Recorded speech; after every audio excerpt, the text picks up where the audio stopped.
Matthew's Gospel, chapter 26.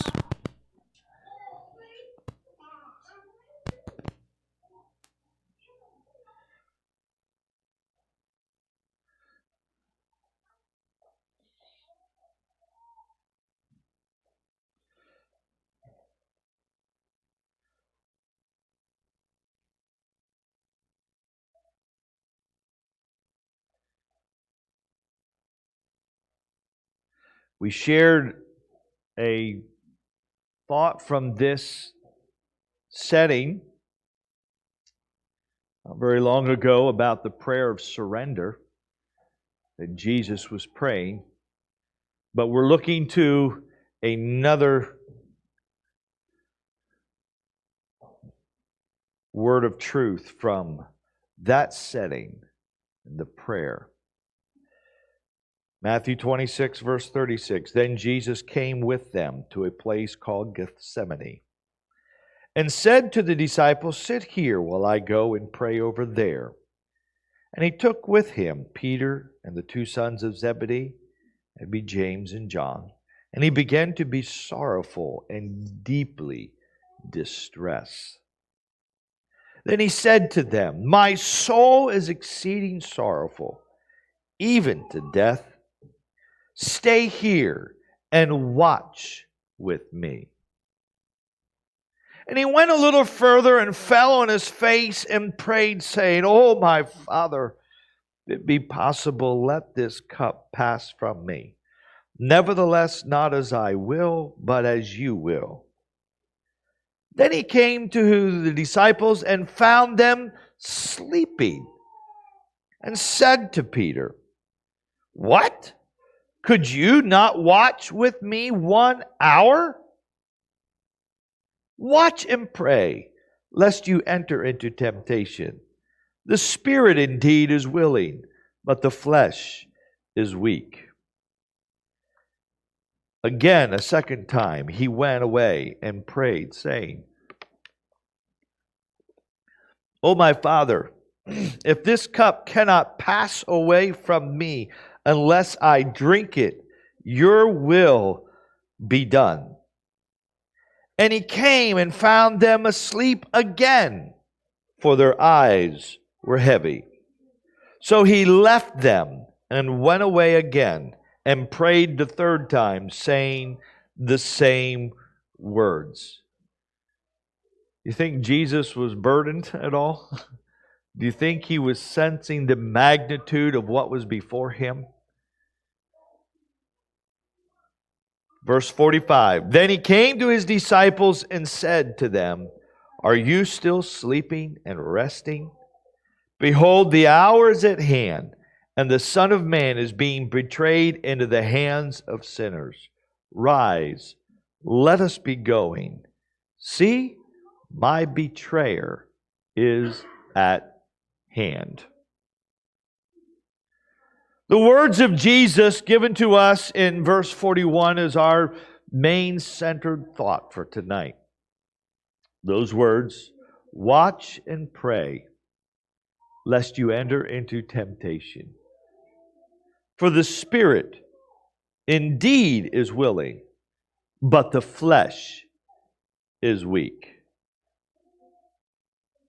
Probably in the setting tonight, we would probably, all of us, I would assume, would recognize the very importance of prayers, or how important prayer is and should be. In fact, I would dare say, even by and large, prayer is something that is recognized as being something of importance. Okay? In other words, you hear often the phrase, "Well, our prayers are with you." Or we hear something about our prayers and sympathies, and we wonder sometimes what all that may entail for some. Okay? But we know the value of prayer and how important it is, because let a tragedy fall and guess what happens? Let something difficult enter our lives, and what do? We want to pray. In fact, it doesn't matter whether or not you are a believer or not, whether you attend church regularly or not. When something difficult happens, people want prayer. It's there. It's evident. So, when we think about this thought of praying, can I ask us tonight, are you praying enough?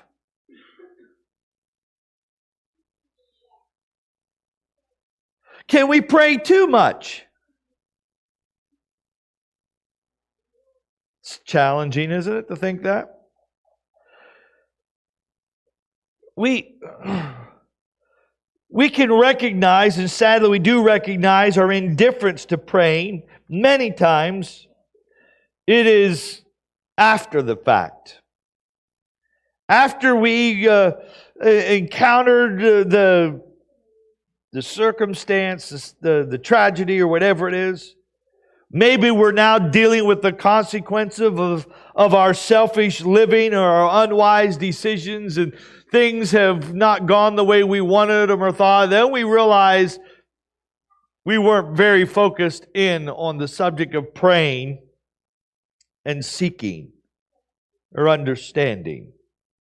We could almost say it this: we were so close, but yet so far. The disciples, they're with Jesus. And there was so much that was surrounding their lives. It seems like the latter part of the ministry of Christ, and now we're beginning to turn the corner. We're going to start noticing some thoughts towards that journey to the cross and beyond. There seems to be a rapid pace to so many things that were happening.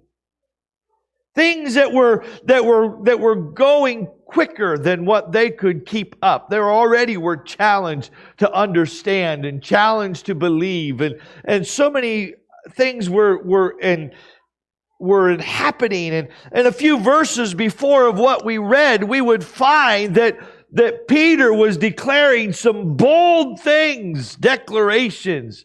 We could put it this way: he had good intentions. You ever hear anybody make this statement? Well, they had good intentions. Does that really negate the wrong? Well, they had good intentions. What does that really mean? Jesus recognized that because he said, the spirit is willing. You meant well. You declared well. You boasted much. But now they are here, and in the hour of need, the good intentions didn't get them anywhere. The disciples of Jesus, I am sure, meant well. I am sure they intended to go with Jesus clear through to the very end. I really do believe that. I think when Jesus made his way to the garden, he asked his disciples, would you go with me? And as he took Peter, James, and John, known as that inner circle, the close ones to Christ, and he asked them to go with him, I have full intention that they were going to follow through and they were going to pray with Jesus into the night. They meant well. They really did. The expressions of regret from which I titled the message tonight, the regret of not praying. Some of it you may think is speculation, and I would acknowledge it. But we hear the regret expressions in different settings. We hear things like, well, I wish I had.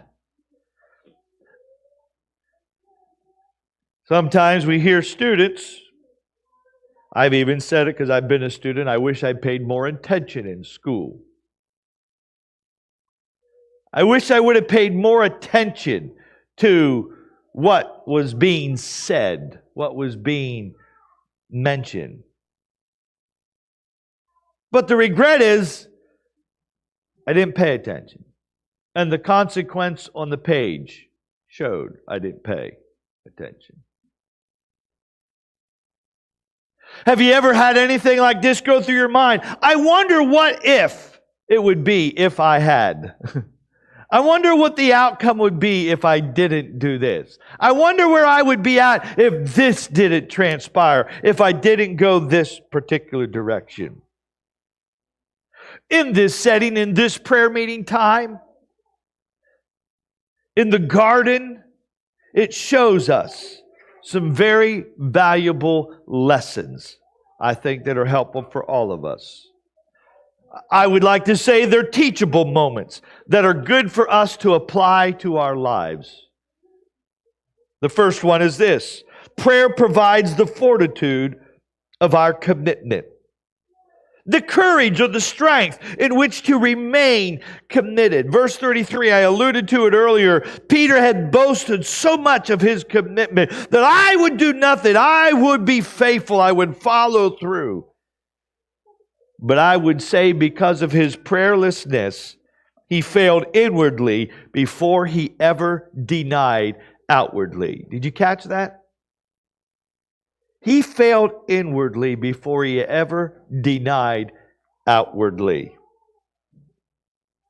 There is this constant attack, if you would please, to think upon our commitment to prayer.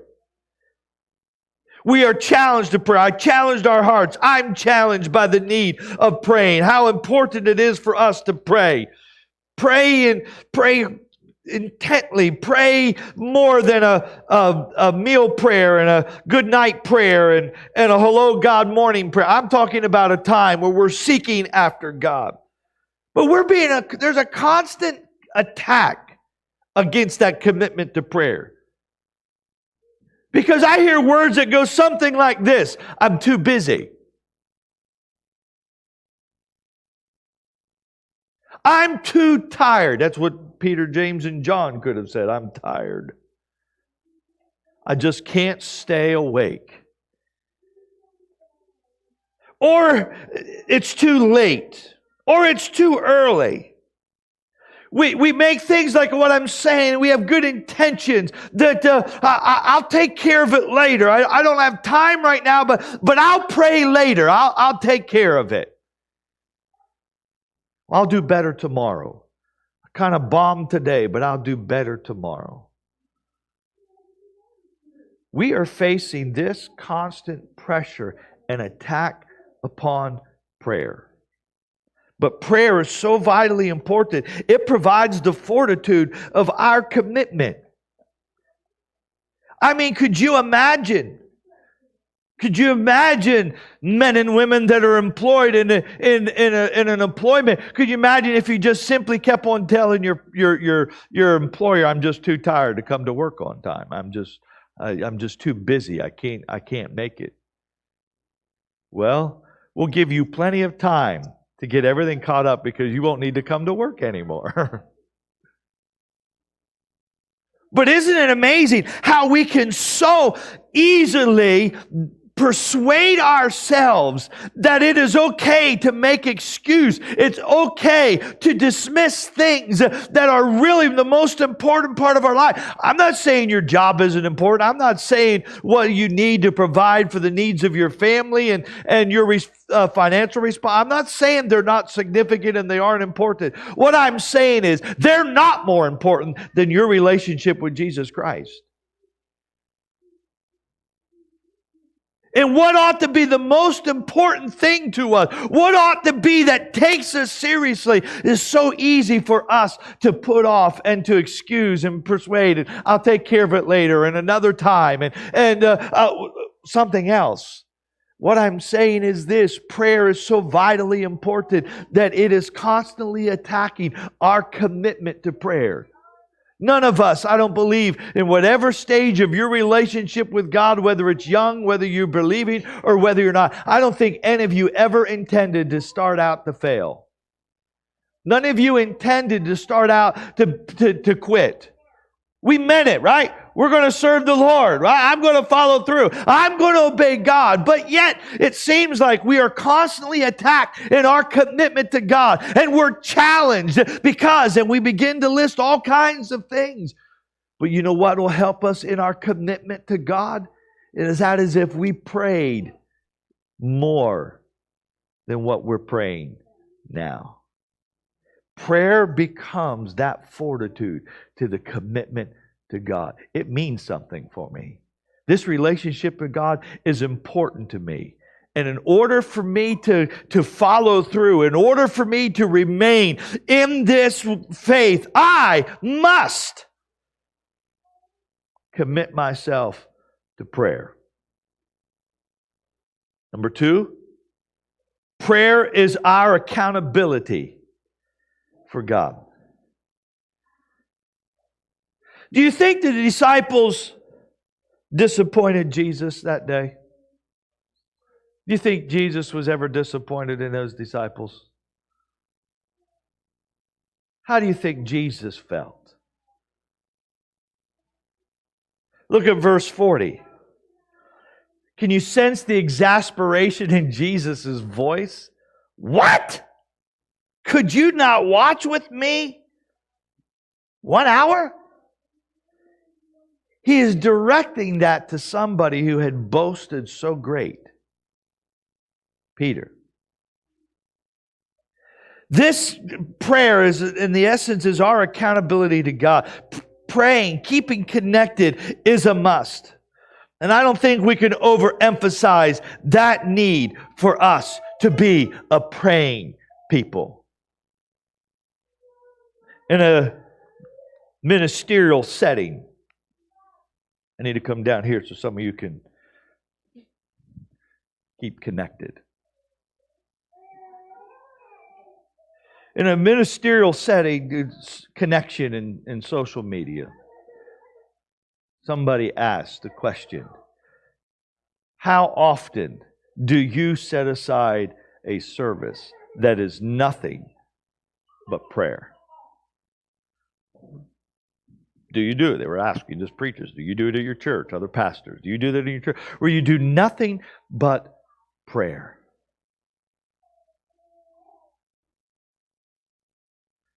I remember that we started that. Anybody remember that back of how many years ago we took Wednesday nights and we were doing nothing but prayer, and we had prayer sheets. Remember I tried to put up some requests and we did nothing but prayer. I know our prayer meeting crowd is small. A good prayer meeting crowd will have maybe 25. I remember that. And I remember it started off well for about 1 week or 2 weeks. And then the 25 went to about 20. And 15. 10. Until there was hardly anybody that was coming for Wednesday night to just pray. Isn't that sad? Prayer is the most important thing. I mean, it is so vitally important. If we were called to do nothing but prayer, would we rise to the occasion? Would we say, yes, I'm going to commit myself to prayer. I'm going to pray and follow through. Think about that aspect of our accountability to God. And prayer is that accountability that keeps us and keeps me connected to Him. Let's move on. Third thing is prayer is our defense against sin. Jesus said this, watch and pray lest you enter into temptation. They tell me it's important, since I ran a saw into my finger, that I need to take antibiotic. Because they are trying to keep me from getting any type of infection.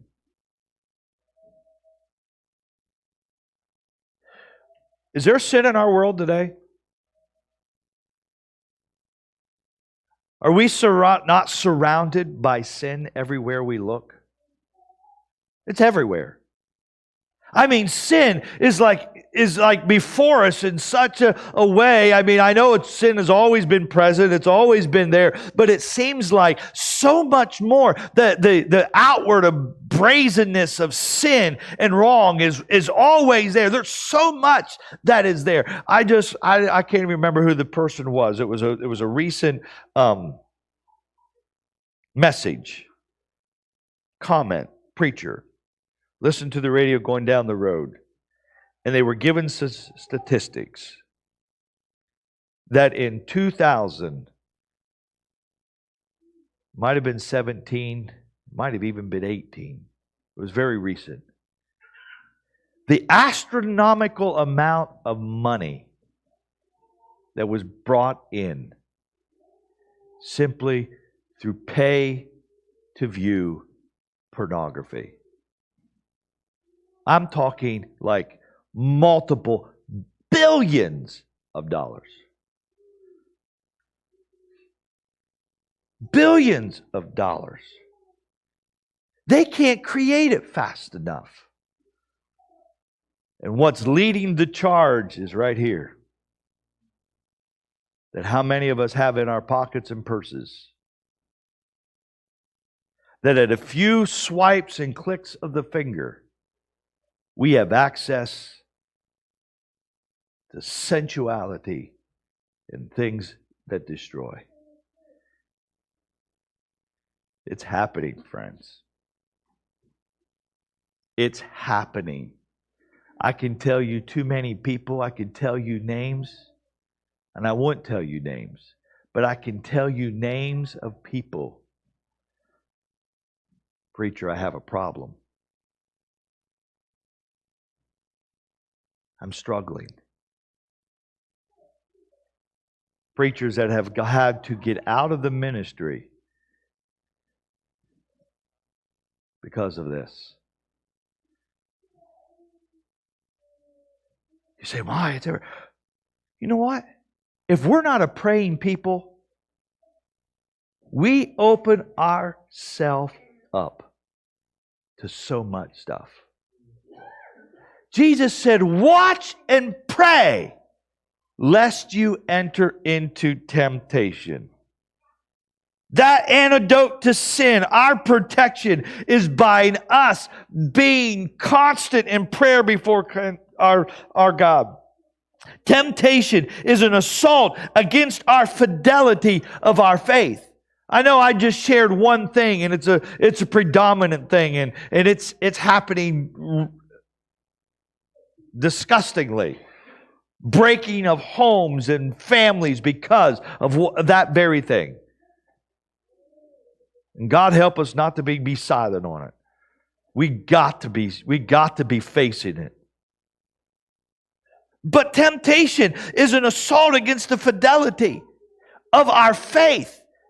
If pornography brings division in homes and families and relationships, what do you think the temptation does that we are confronted with that brings the breakup between our faithfulness to God?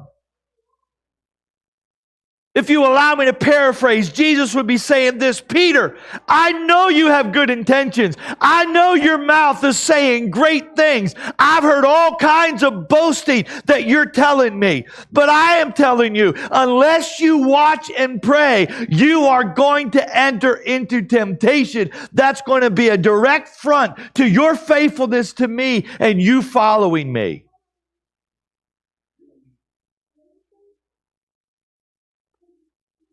And without prayer, we open ourselves up to that very, very thing. In just a few short moments from that time, when Jesus told him that, Peter was confronted with an attest to his faith that proved what Jesus was saying was true. Watching and praying, fourthly and finally, is this. Watchfulness in prayer keeps us alert to the enemy. That we are vigilant to the encroachment of the enemy in our lives. Do you believe there's an enemy after you? I'm not talking about Russia and China and the whatever other immigrants and things of that. I'm not talking about that. I'm talking about the enemy that is after you to destroy you and to damn your soul in hell. Are you aware of that he's after you? But no, I said, are you really aware of that? I've sat here and looked at this passage of Scripture in my office and read it over and over. And you know what kept coming to me was this. While Peter, James, and John were sleeping, Jesus was praying, but the enemy was marching into the garden. And Peter, James, and John were too asleep to know what was happening. As they were sleeping, the enemy approached. He was right there. Call me an alarmist if you want to. But there isn't a single individual in this room tonight. I would assume, Melda, are you the oldest? Louise, you're the oldest. I don't know who's the oldest. You're both old. But, well, they are. It's a compliment. It wasn't I don't care how old they are. The devil is after them. He don't care how old you are. He don't care how long you've walked with God. He don't care what office you hold in the church. He don't care what you do in the church. He's just after you. He's after to destroy you. And he is so very close. He's right outside your door of your life, waiting for that opportunity to pounce on every one of us. That's right. Doesn't the Bible say, take heed lest you fall? If we're not watching and praying, if we're not on the alert, we are not being aware that the enemy is very close to our life to sneak in upon us and attack us when we least expect it. He's there. The devil specializes, I think, in those sneak attacks. He catches so many unawares. And Peter would write, be sober, be vigilant, because your adversary, the devil, walks about seeking whom he may devour. He is there. He is after every one of us. So prayer, the lessons we learn are these things, and there's probably a few others that we get. So back to the very title of the message. Let's bring this in tonight and conclude it. So I want you to think with me. I don't know if Peter, James, and John were snoring or not, but they're asleep. Poor Jeff, he's about ready to fall asleep on me. And so, they were asleep, and Jesus comes back and he wakes them up and says, Jeff, you couldn't watch and pray with me for 1 hour? Oh, Jesus, I really meant to, Jesus. Yeah, okay, all right.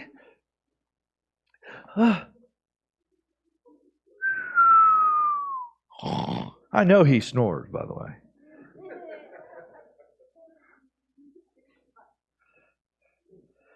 And they fell fast asleep. Again, Jesus comes back the second time, sees him asleep. He goes back and prays the third time. How long he prayed, the prayer that he prayed, it gives us the gist and the context of what he was praying. But listen, they're asleep. I think they had full intentions to stay awake. Okay? But they fell asleep. And at the end, Jesus comes back and says, hey, it's awake. Come on. Time for us to go. It's because the hour of my betrayal is at hand. Yeah. All right. And about that time, there's a noise. And there is one of their own with the soldiers, with those leaders, the chief priests, the band that came to capture Jesus. Wait a minute.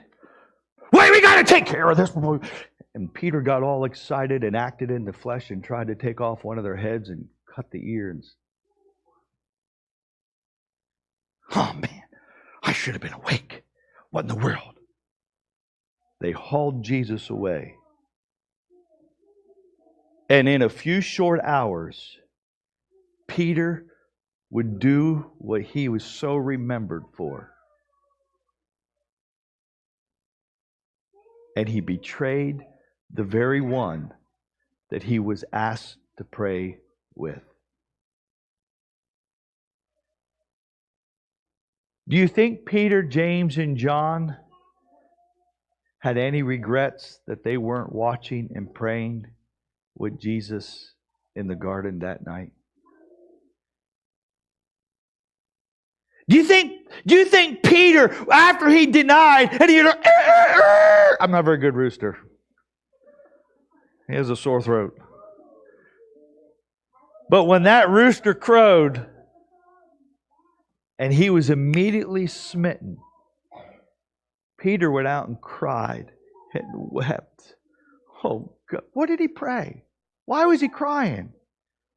He had tears of regret and remorse because what he said he would never do, he did.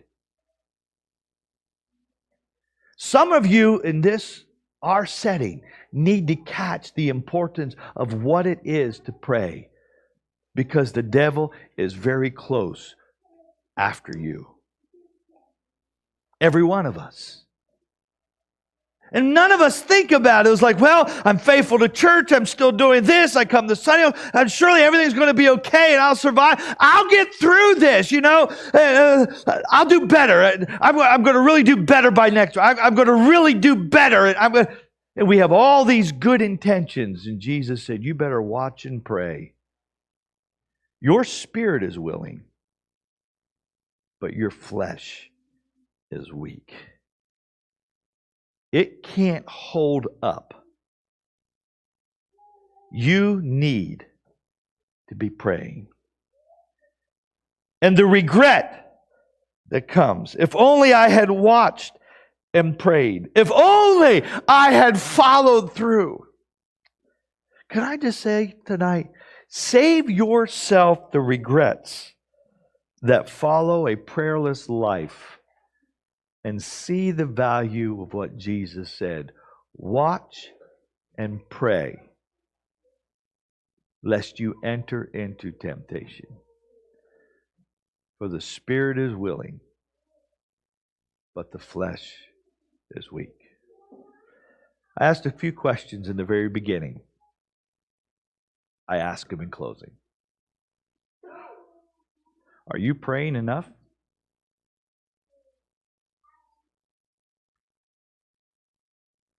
Or do you think you're praying too much?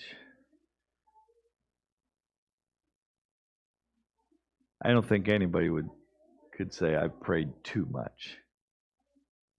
But probably most of us would say, man, I need to be praying some more.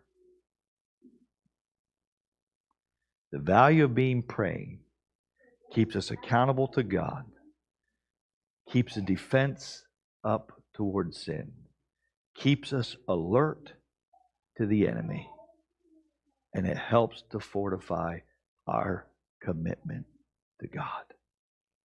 Prayer. Okay? Could we stand together, please?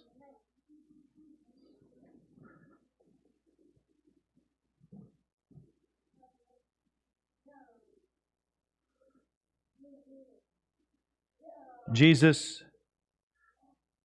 we are aware tonight how much the enemy is seeking to destroy lives, young and old, young people, children, adults. Oh God, would you help us to catch that fervency and the need to being a praying people, watching and praying praying because there is an enemy that's seeking to destroy us. Lord, may we not rely on our good intentions, but Lord, may we seek you and follow hard after you and seek your face. Thank you for your word today. Thank you for your help, Father. You have truly strengthened us to share your truth. Lord, may you continue to apply the truths that we need to hear into our lives. And we'll thank you for all that you do. In your name we pray. Amen. Amen. God bless you. Thank you for coming. Fellowship.